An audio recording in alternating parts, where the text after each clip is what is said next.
สบายดีพี่น้องมาเบิ่งกระปอมนอนนำกันพี่น้องกระปอม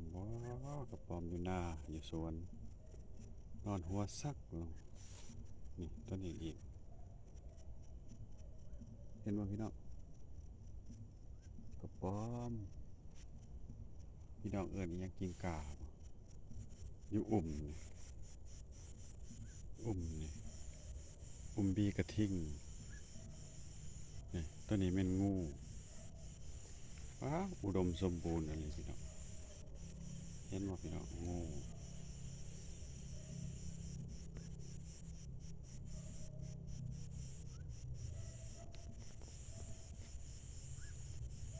ูนะอยู่เดียวนะพี่น้องนะ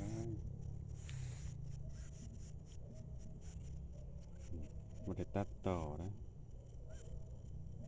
บ่ได้เอามันดอกเอามาปล่อยดิกระป๋อมนอนหัวซัก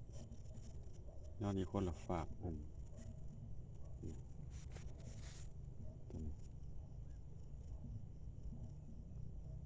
ภาษีปังงาง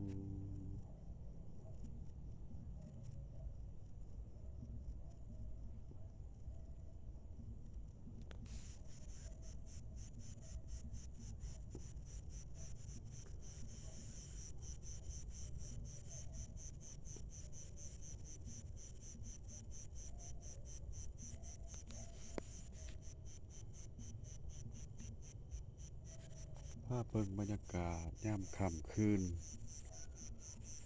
ละเบิ่งกระป๋อมนอนพักผ่อนงูก็นอนพักผ่อนสำหรับคลิปนี้ก็ซ้ำนี้เนาะพี่น้องเนาะชมบรรยากาศยามค่ำคืนเลาะหัวเลาะแคหัวหน้าหัวสวนพอกันคลิปหน้าเด้อพี่น้องเด้อบ๊ายบาย